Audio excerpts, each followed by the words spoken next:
महावीर स्वामी की जय। बोलिए पंच परमेष्ठी भगवान की जय।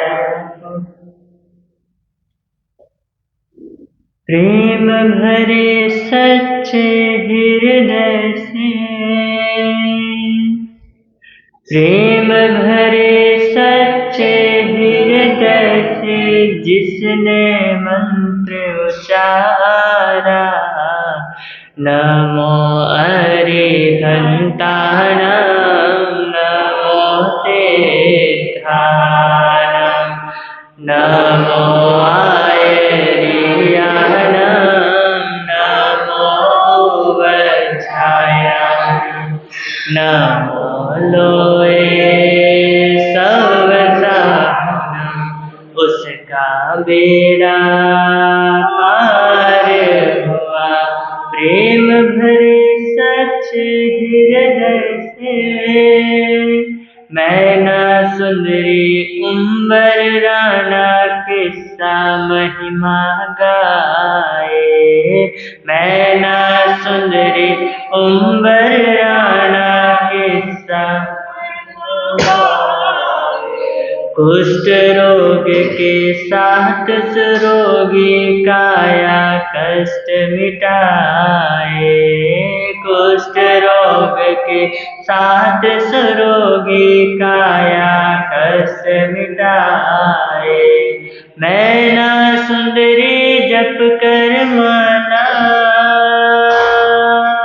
मैना सुंदरी जप कर माला ये भी मंत्र उचारा, नमो अरिहंताणं नमो सिद्धाणं नमो आयर्याणं नमो वज्रायाणं नमो लोये। उसका बेड़ा पार हुआ प्रेम भरे सच्चे हृदय से।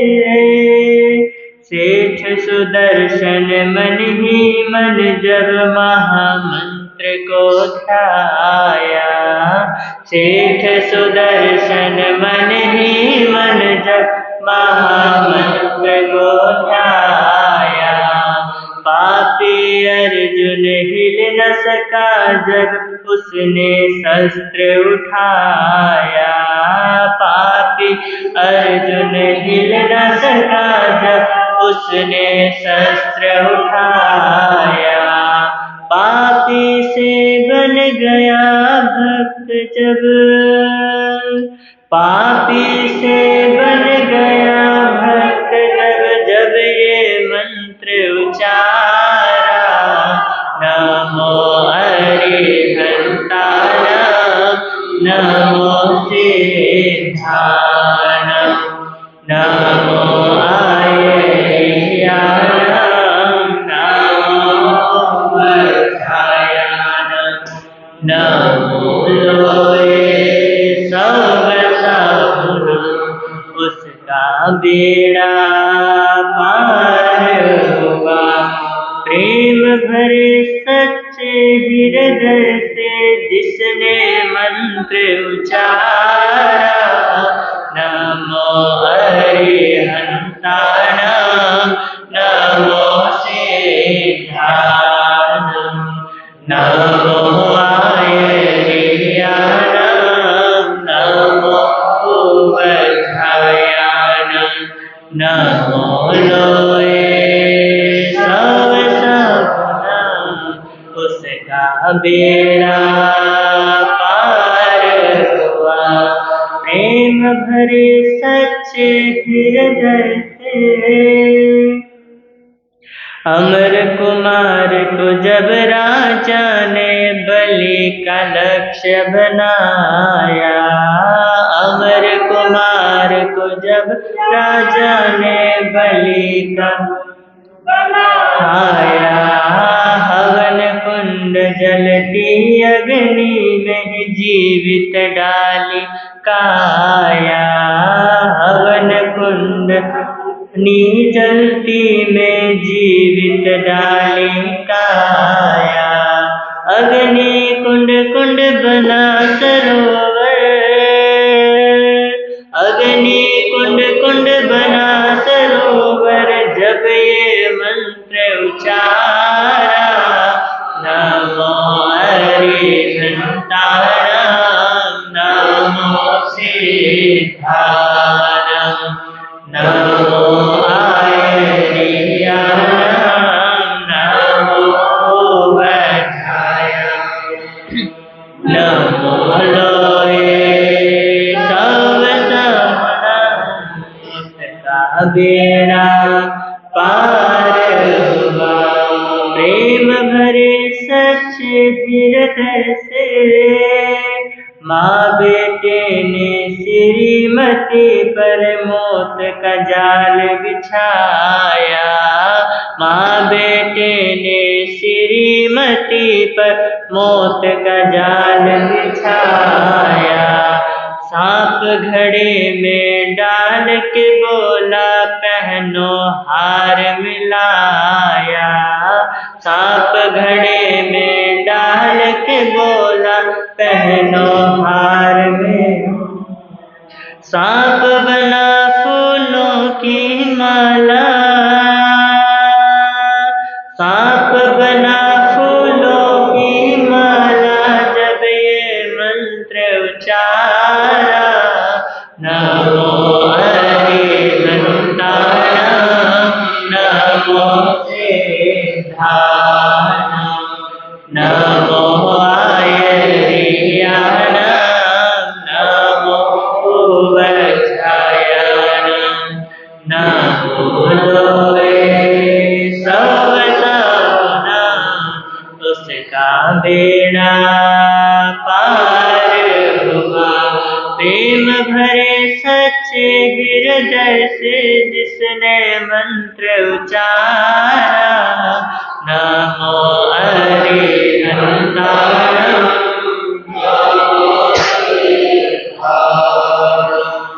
नमो आयर्याणां, नमो वज्राय, नमो लोहे तव समनं, उसका बेड़ा पार हुआ। प्रेम भरे सच्चे हृदय से। बोले भगवान महावीर।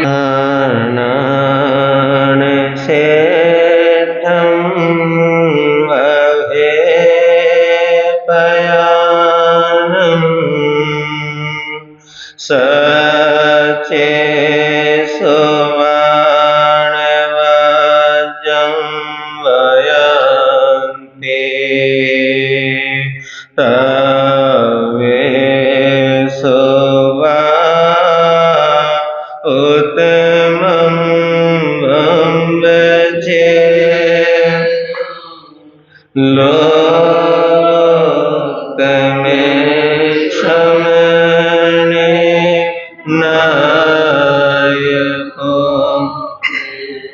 गुरु श्री राम मुनि जी को मेरा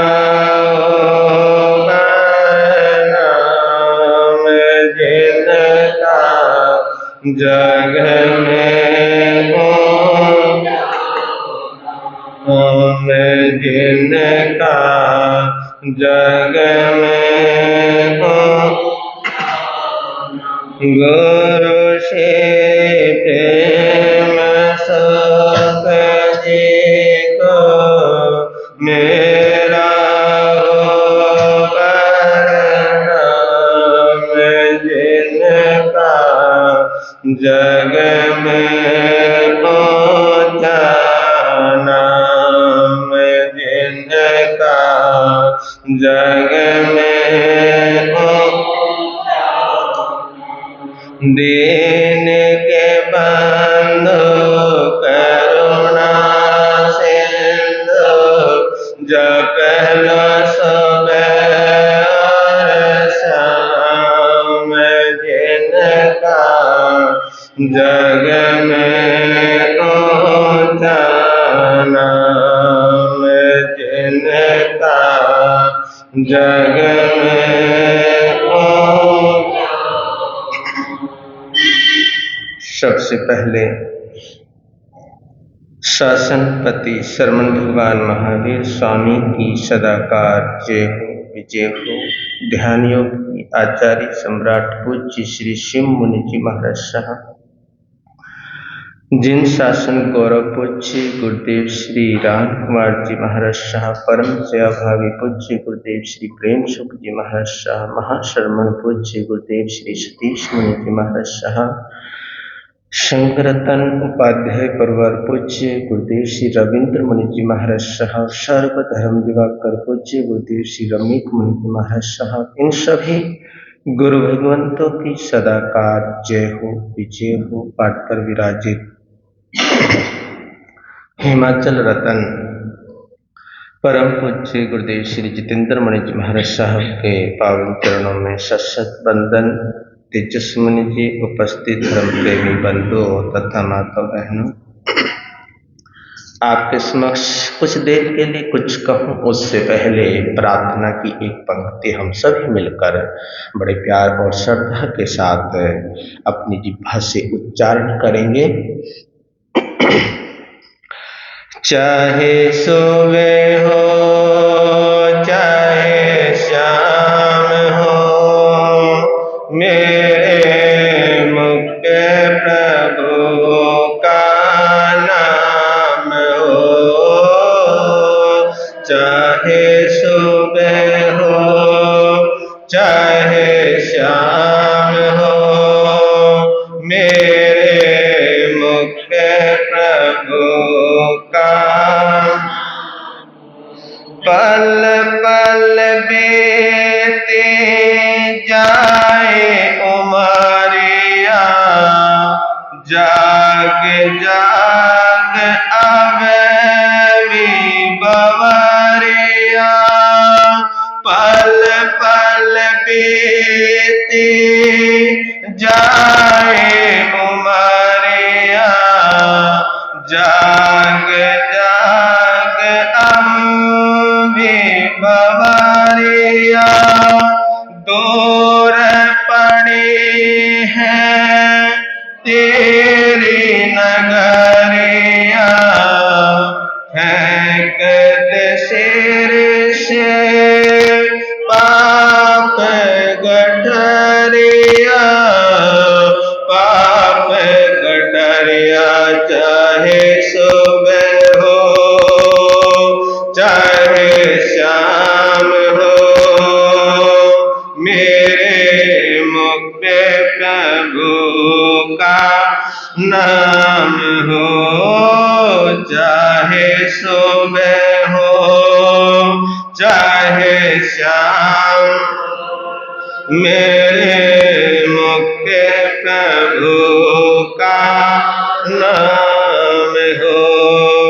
नाम प्रभु का है अति प्यारा, मन मंदिर में करे उजियारा। नाम प्रभु का है अति प्यारा, मन मंदिर में करे उजियारा। भव जल से है तारन हारा, कर ले अपना वारा नारा, वारा नारा। चाहे सुबह हो चाहे शाम हो, मेरे मुख पे प्रभु का हो। चाहे सुबह हो चाहे शाम हो, मेरे मुख पे प्रभु का नाम हो, चाहे सुबह हो चाहे शाम हो, मेरे मुख पे प्रभु का नाम हो। ऐसी प्रार्थना, ऐसे भाव जब अंदर आते हैं तो क्यों ना फिर दिल पवित्र होगा, क्यों ना फिर हमारा मन पवित्र होगा, जरूर होगा।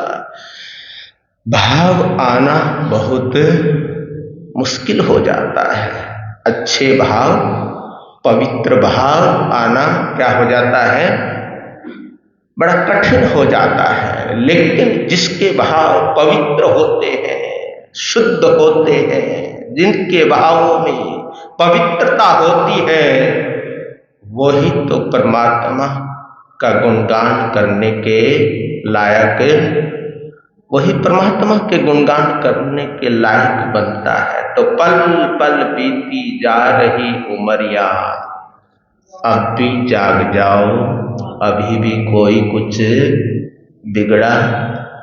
बिगड़ा नहीं है। कहते हैं ना कि जब जागो तभी सवेरा, पता नहीं वो सवेरा कब आएगा आपका, है ना।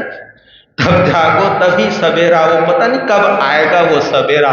लेकिन भाव रखो जागने के, जागृत होने के, कुछ होने के, कुछ बनने के, अपनी आत्मा तक पहुंचने के, अपनी आत्मा से पार होने के। जब भाव अंदर आते हैं, जब पुरुषार्थ होता है, तो आदमी पहुंच ही जाता है। असंभव कोई भी ऐसा कार्य नहीं है जो हो नहीं सकता। अरे परमात्मा भी तो पहुंचे हैं। 24 तीर्थंकरों के अंदर भगवान महावीर स्वामी छोड़ दिया, सब कुछ त्याग दिया, और यही भाव मन के अंदर कि मेरा इस संसार में कुछ भी तो नहीं है, यहां तक ये शरीर भी मेरा नहीं है। जब ये भाव, उत्तम भाव आते हैं, तब जाकर जीवन में कुछ परिवर्तन होता है। 10 धर्म की चर्चा आपके समक्ष चल रही है, और 10 धर्मों के अंदर आज की चर्चा हम करेंगे उत्तम ब्रह्मचर्य धर्म। जो लास्ट जो धर्म बतलाया है, उत्तम ब्रह्मचर्य धर्म। तो कहते हैं जब ज्ञान व आचरण का मेल कराओगी, जब ज्ञान व आचरण का मेल कराओगी, तब ध्यान की चुनर ओढ़ के साधना की राह पर तुम जाओगी। जब ज्ञान व आचरण का मेल कराओगी, तब ध्यान की चुनर ओढ़ के साधना की राह पर तुम जाओगी। पर एक बात बता दो मेरी चेतना, पर एक बात बता दो मेरी चेतना, कामना, वासना, आकांक्षा, पर एक बात बता दो मेरी चेतना, कामना, वासना, आकांक्षा और राग द्वेष की भीड़ में, कामना, वासना और आकांक्षा, राग द्वेष की भीड़ में तुम मुझसे कैसे मिल पाओगी? राग द्वेष की भीड़ में तुम मुझसे कैसे मिल पाओगी? तुम मुझ तक कैसे पहुंच पाओगी? तुम मुझको कैसे पाओगे? क्योंकि अंदर क्या है? कामना है, वासना है, आकांक्षा है, इच्छाएं हैं, राग है, द्वेष है। और हमारा धर्म राग द्वेष से परे है। राग द्वेष को छोड़ने की प्रेरणा देता है ये धर्म। राग द्वेष को छोड़कर राग द्वेष को जब कोई साधक साधना करता है तो वो भी एक ना एक दिन परमात्मा में हो जाता है। तो ये दो ही तो चीज है, राग और द्वेष। और इस राग द्वेष के चक्कर में हम भटकते रहते हैं, अटकते रहते हैं, क्योंकि मोह छोड़ना भैया बहुत बहुत मुश्किल है, बहुत मुश्किल है। ये मोहनीय कर्म ही तो हमारे को धर्म से, बोलो बोलो, मोहनीय कर्म ही तो हमारे को धर्म से जुड़ने नहीं देता, परमात्मा से जुड़ने नहीं देता, सामायिक से जुड़ने नहीं देता। क्योंकि सामायिक कब होती है? जब अंदर से राग और द्वेष की भावना मिट जाती है, राग और द्वेष की भावना खत्म हो जाती है, जब अंदर मैत्री भाव आता है। क्या आता है? जब अंदर प्रभु का जो मैत्री भाव है, परमात्मा का जो मैत्री भाव है।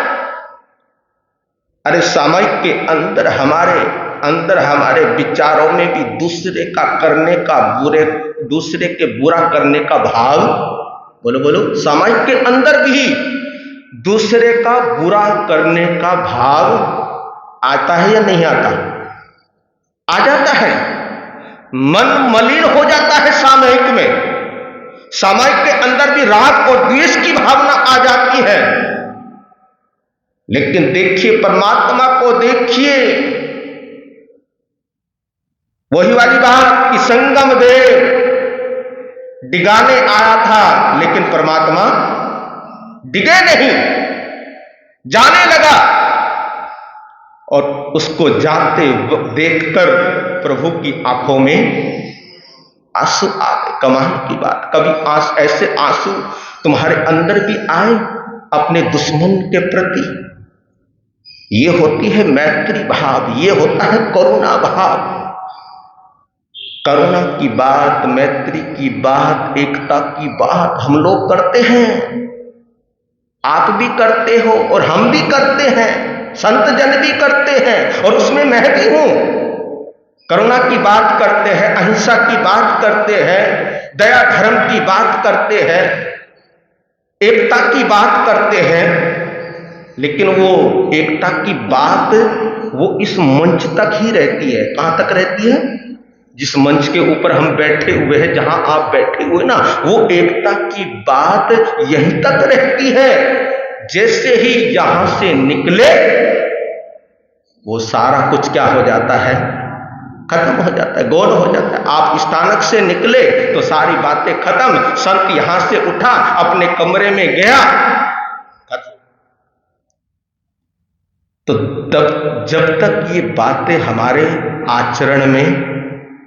आचरण में नहीं आएगी, बोलने को तो बोलने से क्या जाता है? बोल तो अहिंसा परमो धर्म, बोल तो जियो और जीने दो, बोलने से क्या जाता है? जब तक ये चीजें कंठ से नीचे दिल तक नहीं पहुंचेगी, तब तक जीवन के अंदर परिवर्तन नहीं आ पाएगा। तो राग द्वेष की भीड़ में तुम मुझको कैसे पाओगी? तो उत्तम ब्रह्मचर्य धर्म मोक्ष का पहला और अंतिम सोपान है। मोक्ष का पहला और अंतिम सोपान है उत्तम ब्रह्मचर्य। ब्रह्म का अर्थ है आत्मा। ब्रह्म का क्या मतलब है? आत्मा। और आत्मा में रमण करना ही ब्रह्मचर्य है। आत्मा में रमण करना ही क्या है? ब्रह्मचर्य है। क्योंकि वासना के चक्रव्यूह से निकले बिना परमात्मा के दर्शन नहीं हो पाएंगे। हम परमात्मा की तो बात दूर है, आत्मा तक भी नहीं पहुंच पाएंगे। क्योंकि हम इस कामना से निकले, वासना से निकले, आकांक्षा से निकले, राग और द्वेष से निकले, तभी तो हम अपनी आत्मा तक आत्मा तक पहुंच पाओगे। लेकिन पहले ही अंदर इतना कूड़ा कचरा भरा हुआ है, तो फिर ये सब बातें कैसे आई, कैसे हम अपनी आत्मा तक पहुंच पाएंगे। ब्रह्मचर्य का दूसरा और बहुप्रचलित जो दूसरा जो अर्थ है, शरीर के धरातल पर, ये जो काया है, ये जो शरीर है, शरीर के धरातल पर काम वासना का मनसा वाचा कर्मणा निग्रह और नियंत्रण, निग्रह और नियंत्रण। देखिए, आदमी काम में पैदा होता है। किस में पैदा होता है? आदमी का जन्म काम से होता है। किससे होता है? आदमी का जन्म काम से होता है, आदमी काम से पैदा होता है, लेकिन काम के लिए नहीं जिए, काम के लिए नहीं जिए। हाँ, मानते हैं कि आदमी काम से पैदा हुआ है, लेकिन वो आदमी काम वासना के लिए नहीं जिए। वो चाहे तो काम से पैदा होकर राम के लिए भी जी सकता है। किसके लिए जी सकता है? काम से पैदा होकर राम के लिए भी जी सकता है, परमात्मा के लिए भी जी सकता है, अध्यात्म के लिए भी जी सकता है, धर्म के लिए भी जी सकता है। देखिए, काम से पैदा होना आदमी की मजबूरी है। समझ रहे हो ना? मेरी बात समझ आ रही नहीं आपको? काम से पैदा होना आदमी की क्या है? आदमी की मजबूरी है। जहां एक दूसरे का संयोग होता है, तो वहीं पर जाकर फिर क्या होता है? जन्म होता है। तो काम से पैदा होना आदमी की क्या है? आदमी की मजबूरी है। पर काम वासना के लिए जीना, काम वासना के लिए जीना और मरना उसकी कोई मजबूरी नहीं है। वहां पर कोई मजबूरी नहीं है। कमल कीचड़ में खिलता है। कमल किस में खिलता है? कमल कीचड़ में खिलता है, लेकिन वो कीचड़ में जीने और मरने के लिए नहीं खिलता। कीचड़ में जीने और मरने के लिए नहीं खिलता। आदमी संसार में आता है, दुनिया में आता है, जन्म लेता है, लेकिन फिर भी उसी संसार में, उसी कीचड़ में क्या रहता है? फंसा रहता है। कमल से शिक्षा लीजिए कि कमल कीचड़ में खिलता है, लेकिन फिर भी वो कमल उस कीचड़ के अंदर लिप्त नहीं होता, उस कीचड़ के लिए नहीं जीता, उस कीचड़ के लिए नहीं मरता। कीचड़ से उठकर आकाश की ओर जीता है, आकाश की ओर खिलता है। तो स्वयं में रमना और स्वयं में खो जाना, स्वयं में, अपने आप में मतलब अपनी आत्मा में, अपने अंदर, अपने भीतर स्वयं में रमना और स्वयं के अंदर खो जाना उत्तम ब्रह्मचर्य है। स्वयं में रमना और स्वयं में ही क्या हो जाना उत्तम क्या है? उत्तम ब्रह्मचर्य है। इसलिए महापुरुष कहते हैं, इस जीवन की जो ऊर्जा है, इस जीवन की जो ऊर्जा है, जो आपको ऊर्जा मिली है, जो आपको ताकत मिली है, आपको जो शक्ति मिली है, इस जीवन की ऊर्जा को काम में नहीं, समाधि में लगाओ। किसमें लगाओ? समाधि में लगाओ। देखिए, शक्ति है हमारे अंदर, ऐसा नहीं कि शक्ति नहीं है, लेकिन उस शक्ति का हम क्या प्रयोग करते हैं, ये हमारे को सोचना है, ये हमारे को जानना है कि शक्ति तो मिली है, ताकत तो मिली है, लेकिन उस ताकत का, उस शक्ति का हम क्या प्रयोग करते हैं? सदुपयोग करते हैं या दुरुपयोग करते हैं। जो शक्ति संसार का सृजन करती है, जो शक्ति, जो ताकत संसार का सृजन करती है, वही शक्ति परमात्मा का भी सृजन करती है। किसका करती है? वही शक्ति परमात्मा का भी क्या कर सकती है? परमात्मा का भी सृजन कर सकती है। और कमाल की बात है, मैं पढ़ रहा था एक जगह पर, एक महापुरुष कह रहे थे, कहते हैं कि एक पुरुष के पास इतनी ताकत है, एक पुरुष के पास, कमाल की बात है, एक पुरुष के पास इतनी ताकत है, एक पुरुष के पास इतनी शक्ति है कि वो 7 करोड़ बच्चों को जन्म दे सकता है। इतनी पावर है, इतनी शक्ति है किसके पास? एक पुरुष के पास। कितने करोड़? 7 करोड़ बच्चों को वो क्या दे सकता है? जन्म दे सकता है। एक पुरुष में इतनी ताकत बतलाई है। विचार करना, सोचना, चिंतन करना, मनन करना, इतनी एनर्जी लेकर के आप 7 करोड़ जनों को जन्म दे सकते हैं, पैदा कर सकते हैं। परंतु हमें संसार का सृजन नहीं करना। किसका नहीं करना? हमें संसार का सृजन नहीं करना, संसार का सृजन नहीं करना। हमें 7 करोड़ लोगों को जन्म, 7 करोड़ लोगों को जन्म नहीं देना। हमें तो परमात्मा को अपनी आत्मा में ही क्या देना है? जन्म देना है। परमात्मा को अपनी आत्मा में क्या करना है? जन्म देना है। यही तो उत्तम साधना है, यही तो वितराग साधना है, यही तो परमात्मा की साधना है कि अपने आप को समझिए, अपने स्वयं में जाइए, स्वयं के अंदर डुबकी लगाइए और स्वयं में जाकर परमात्मा को अपनी आत्मा में उतारिए। परमात्मा कहीं और नहीं है, बस वो ढका हुआ है। उसको उजागर करना है। अपनी आत्मा तक जो पहुंच जाता है वो एक ना एक दिन परमात्मा हो जाता है। तो शक्ति का निम्नगामी होना बड़ा सरल है।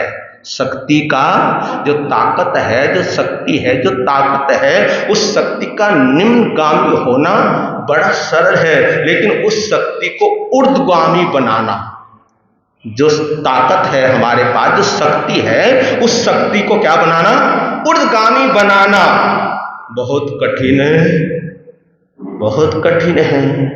जब साधक साधना करता है, जब कोई साधक साधना करता है, साधना की राह पर निकल जाता है, साधना करता है, जब साधक तपस्या करता है, तपश्चर्या करता है, तो उसकी तपस्या का एकमात्र उद्देश्य है, एक ही उद्देश्य है कि अपनी अधोगामी शक्ति को, जो नीचे की ओर जा रही है, अधोगामी शक्ति को ऊर्ध्वगामी बनाना।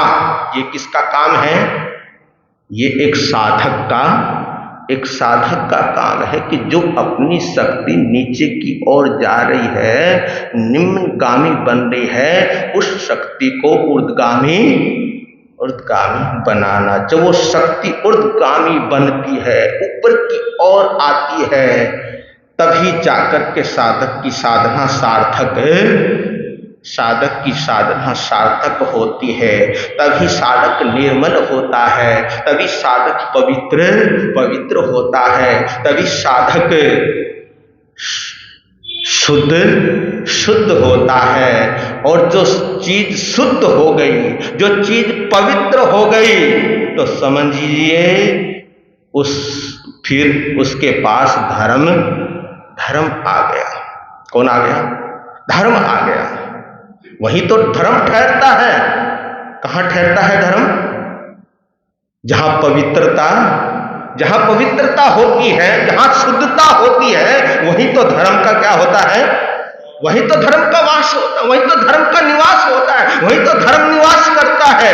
तो पवित्रता के अंदर धर्म आता है, अध्यात्म आता है, और जब अध्यात्म आता है तो साधक की साधना सार्थक हो जाती है।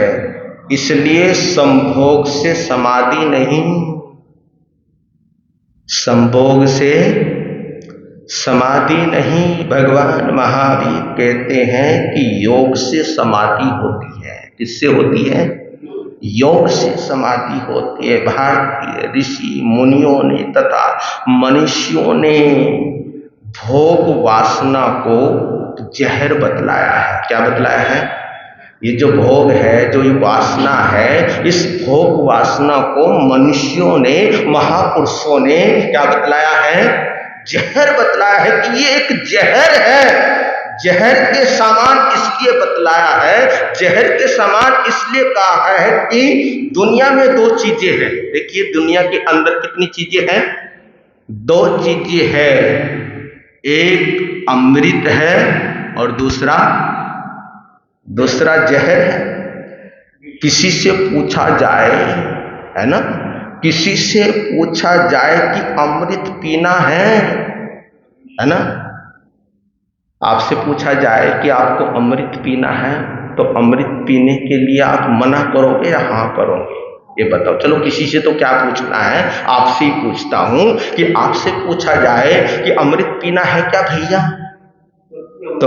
तो क्या कहोगे? महाराज देर ना करो, है। अमृत का मतलब होता है जिसने अमृत पी लिया है, बस हो गया काम। कि पूछा जाए कि अमृत पीना है, तो अगर वो बंदा गहरी नींद में भी क्यों ना हो, वो बंदा अगर सोया हुआ हो ना, है ना, सोया हुआ हो, अगर वो बंदा गहरी नींद में भी क्यों ना हो और उसको कहा जाए कि तूने अमृत पीना है, तो उसकी निद्रा भी क्या हो जाएगी? खत्म, टूट जाएगी, नींद भी खुल जाएगी। किसके नाम से? अमृत के नाम से। पीने के लिए वो तैयार हो जाएगा, मना नहीं करेगा। लेकिन जहर कोई सोपन में भी, बोलो जहर कोई सोपन में भी नहीं पिएगा। सोपन में भी पीने के लिए तैयार नहीं होगा। क्यों नहीं होगा? क्योंकि जहर का परिणाम वो जानता है, जहर का परिणाम वो जानता है। लेकिन देखिए उसने कभी जहर पिया नहीं, जहर उसने पिया नहीं है, लेकिन फिर भी वो जहर का क्या जानता है? बोलो, वो जहर का परिणाम जानता है। जहर देखकर भी वो पीने के लिए तैयार नहीं होगा, जबकि अमृत को देखकर कोई भी पीने के लिए तैयार हो जाता है। इसलिए वासना जहर के समान त्याज्य बतलाई है कि ये जो वासना है, जो ये कामना है, ये जहर के समान है। तो जो 1 से 2 से लेकर 3 से लेकर 4 से लेकर 5 से लेकर 5 से 100 तक, 100 से लेकर 1000 तक, 1000 से लेकर जो लाख तक, लाख से लेकर जो करोड़ तक से सुख लेने की जो प्रक्रिया है, सुख लेने की इच्छा होती ना अंदर कि भैया 99 है तो ये 99 कितने बन जाए? 100 बन जाए, 100 से 1000 बन जाए, 1000 से 10,000 बन जाए, 10,000 से लाख बन जाए, करोड़ बन जाए। तो ये जो है सुख लेने की जो, इनसे जो करोड़ों से सुख लेने की जो इच्छा है, सुख लेने की जो प्रक्रिया है, वो संसार का सुख है। किसका सुख है? वो संसार का ही सुख है। लेकिन सबसे मुक्त होकर इन चीजों से, सभी चीजों से मुक्त होकर स्वयं से सुख प्राप्त करना, स्वयं से अंदर से अपने से सुख प्राप्त कर लेता है। जो अपने से स्वयं से सुख प्राप्त कर लेता है, बस वही ब्रह्मचर्य है। वही क्या है? बस वही ब्रह्मचर्य है और वही ब्रह्मचारी है। वही क्या है? वही ब्रह्मचारी है। तो कामना, वासना, आकांक्षा, राग, द्वेष को छोड़कर हम उत्तम ब्रह्मचर्य धर्म की क्या करें? पालना करें। तो जीवन क्या होगा?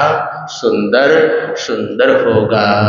जो गम किसी को हमने दिए, वो गम तो हमको लेने पड़ेंगे, लेने पड़ेंगे, लेने पड़ेंगे, लेने पड़ेंगे, लेने पड़ेंगे। क्या जो गम किसी हमने दिए, वो गम तो हम लेने पड़ेंगे। ले चलता हूँ आपको चंपापुरी, चंपापुरी के बाहर चबूतरा, चबूतरे के ऊपर जूता। जो कोई परदेसी आता पहले 12 जूते मारता, फिर नगरी को देखने जाता। ये रहस्य है इस कहानी का, और इस रहस्य को खोल रहा है उज्जैनी का सेठ लक्ष्मीधर अपने सेवक रामू के समक्ष। कल आप सुन रहे थे, कल नहीं, कल तो जाप था, कल तो कहानी हो नहीं पाई। परसों आप सुन रहे थे कि राजा चंद्रसेन अपनी प्रजा सहित कहां पर पहुंच गया? आनंदपुर पहुंच गया। बहुत बड़ा मंच लगा हुआ है और उस मंच के ऊपर बाबा लालगिरी, राजा चंद्रसेन, गोविंद सिंह और झालरों के पीछे 12 की 12 रानियां बैठी है, सामने प्रजा बैठी हुई है। बात हुई, आवाज लगाई शीलावंती को कि बेटा शीलावंती, जी गुरुदेव, जाओ राजा चंद्रसेन के महल में चंपापुरी जाओ, और चंपापुरी के महल के एक कोने में कौन है? चंद्रवती, तुम्हारी सास है ना। चंद्रवती सास लगी ना, तुम्हारी सास, क्योंकि गोविंद सिंह की क्या है? शीलावंती है, शीलावंती पत्नी। गोविंद सिंह की शीलावंती पत्नी है, और शीलावंती गोविंद सिंह की वो चंद्रवती कौन है? मां है। गोविंद सिंह की मां है और शीलावंती की सास है। जाओ, महल के कोने में एक कमरा है और उस कमरे में तुम्हारी सास चंद्रवती है। देखिए किस्मत का खेल, देखिए महारानी एक कोने में। इसी को तो कहते हैं कर्म। इसको क्या कहते हैं? इसी को तो कर्म कहते हैं। तो फटाफट शीलावंती मंत्री सुबुद्धि को लेकर कहां पहुंच गई? चंपापुरी पहुंच गई। सामने उसी कमरे में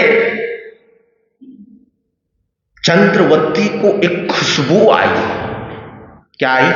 खुशबू आई, और खुशबू भी इतनी प्यारी, इतनी मनमोहक खुशबू कि ये क्या? आंख खोली, देखा कि सामने कोई देवी खड़ी है। देवी नहीं, मैं देवी नहीं, तुम मेरी मां हो। मां? कैसे? ये तो मैं बाद में बतलाऊंगी। तो फटाफट अपनी सास को उठाया और जैसे ही हाथ लगाया, क्योंकि विद्याधर की कौन है? वो विद्याधर की पुत्री है। जैसे ही हाथ लगाया चंद्रवती के शरीर पर, जो अंदर कमजोरी थी वो कमजोरी भी क्या हो गई? मोटी तो नहीं हुई, मोटी नहीं हुई, बस कमजोरी क्या हो गई, कमजोरी दूर हो गई।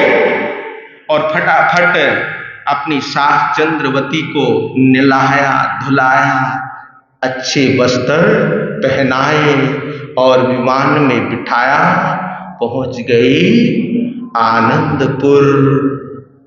जैसे ही आनंदपुर पहुंची तो बाबा लालगिरी ने कहना प्रारंभ किया कि जिसका इंतजार था वो भी अब सामने आ गई है। अब मैं अपनी बात कहना प्रारंभ करता हूं। सुनो चंपापुरी नगर वासियों, कि राजा चंद्रसेन ने संतान के लालच में एक नहीं, दो नहीं, तीन नहीं, 12 रानियों से क्या किया, विवाह किया, लेकिन फिर भी कोई संतान की प्राप्ति नहीं हुई। फिर जंगल में जा रहे थे राजा चंद्रसेन, उधर से एक किसान आ रहा था। किसान ने चंद्रसेन का चेहरा देखा और वापस मुड़ गया। क्यों मुड़ा, क्यों गया वापस? राजा ने पूछा कि हे राजन, सुबह सुबह अगर कोई शुभ काम करने के लिए जा रहा है, अगर उसके सामने कोई निसंतान राजा आ जाए तो उसका सारा काम क्या हो जाता है, बिगड़ जाता। बस इतना सुना, अपना मुंह छुपाने के लिए राजा चंद्रसेन जंगल में चला गया। कुलवती ने दर्शन दिए और कहा कि चंद्रसेन, तुम्हारे को एक संतान नहीं 2 संतानों की प्राप्ति होगी। मां ने आशीर्वाद दिया और उसके बाद तुम्हारा राजा चंद्रसेन चंद्रवती को लेकर विवाह कर चंपापुरी पहुंचा। और वक्त आने पर, समय आने पर चंद्रवती ने 2 बच्चों को जन्म दिया। और वो 2 बच्चे और कोई नहीं, गोविंद सिंह और चंपकलता। दाई की सहयोग से जब चंद्रवती ने बच्चों को जन्म दिया तो ये जो 12 रानियां बैठी है झरोके के पीछे, इन 12 रानियों ने मिलकर चंद्रवती के सहयोग से उन बच्चों को गड्ढे में डलवा दिया और कुत्ते के पिल्लों को वहां पर रख दिया और शोर मचा दिया कि चंद्रवती ने कुत्ते के पिल्लों को जन्म दिया है। बस इतना सुनना था। राजा चंद्रसेन ने अपने दोनों हाथ कानों के ऊपर रखे, खड़ा हो गया और जहां पर चंद्रवती बैठी हुई थी, घुटने के बल चंद्रवती के पास बैठ गया और कहा कि मुझे तुम क्या कर दो, मुझे तुम माफ कर दो, मेरे से बड़ी भूल हो गई, मेरे से बड़ी गलती हो गई। आंखों में आंसू है, किसके? चंद्रसेन की आंखों में आंसू है। कहा कि मुझे तुम क्या कर दो, माफ कर दो। लेकिन चंद्रवती ने कहा कि इसमें तुम्हारा कुछ भी कसूर नहीं है। बस आज मैं खुश हूं, आज मैं प्रसन्न हूं कि जो मेरे ऊपर कलंक लगा था कि चंद्रवती ने कुत्ते के पिल्लों को जन्म दिया है, वो कलंक अब क्या हो गया, दूर हो गया, धुल गया वो कलंक। मैं खुश हूं और आपकी स्वामी इसमें कोई गलती नहीं है। ये सब तो मेरे कर्मों का ही फल है।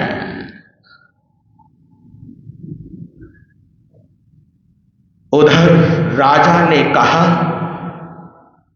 कि मैं इन 12 रानियों को मृत्यु दंड देता। जब ये सुना तो गोविंद सिंह और चंपकलता और शीलावंती आई, कहा कि नहीं, इनको आप मृत्यु दंड नहीं दोगे, इनको आप मृत्यु दंड नहीं दोगे। जब ये बात कह रहे थे तो जितनी भी जनता पास में बैठी हुई थी उनके कानों में ये आवाज, साउंड सिस्टम होगा, कोई बाबा ने साउंड सिस्टम किया हुआ था, जैसे आपने किया हुआ नहीं, बाबा ने भी किया हुआ था वहां पे। तो वो आवाज जनता के कानों में पहुंची और कहा कि राजन, अगर तुम इन 12 को मृत्यु दंड नहीं दोगे तो हम इनको पत्थर मार कर इनको क्या कर देंगे, इनको मार देंगे। तो वहां से अपना सारा सामान सिमेटा और चंद्रसेन सहित सभी प्रजा सभी कहां पर पहुंच गए, चंपा नगरी, क्योंकि दूसरे के राज्य में दंड देना नहीं था। अपने राज्य में अपना राजा दंड दे सकता है। तो चंपापुरी पहुंच गए और चंपापुरी पहुंचकर उन 12 रानियों को मृत्यु दंड दिया गया और सुलखा को देश निकाला दे दिया, क्योंकि सुलखा ने गद्दारी की थी, इसलिए सुलखा को देश निकाला दे दिया और 12 रानियों को मृत्यु दंड दिया गया। और चंपापुरी के बाहर एक बहुत बड़ा गड्ढा खोदा गया और उस गड्ढे के अंदर उन 12 रानियों को डाला गया और ऊपर से उसको एक चबूतरा बनाया गया और उस चबूतरे के ऊपर एक 1.25 हाथ का जूता रख दिया गया। और सबसे पहले राजा चंद्रसेन ने 12 जूते मारे, फिर प्रजा ने मारे। फिर ये प्रथा शुरू हुई कि जो भी परदेशी आएगा पहले वो 12 जूते मारेगा, फिर नगरी को देखने जाएगा। दी एंड। वीर नाम के गुरु नाम के मैं बिखराऊं गले गले, ले लो रे कोई राम का प्यारा शोर मचाऊं, ले लो रे कोई गुरु का प्यारा शोर मचाऊं, गले गले हो शोर मचाऊं, शोर मचाऊं, शोर मचाऊं गली गली। तो जो गम किसी को हमने दिए वो गम तो लेने पड़ेंगे, ये था इस कहानी का। और बाद में राजा चंद्रसेन और चंद्रवती ने अपने बेटे को गोविंद सिंह को राज्य संभाला और स्वयं दीक्षा लेकर कल्याण कर गए। ये थी कहानी। आज ये पूर्ण हुई, संपूर्ण हुई, तो बहुत अच्छा, अति उत्तम। और आज की धर्म सभा के अंदर हमारे राजेश जी गंधर्व जो भगवान की शासन के जो गीत सुनाते हैं, भजन सुनाते हैं, और भजन सुनाने के बाद जो इनको मिलता है, जो इनको आपकी जो दी हुई बख्शीश मिलती है, उसी बख्शीश से अपना जीवन ये निर्वाह करते हैं। तो एक भजन हमारे श्री राजेश जी गंधर्व आपके समक्ष।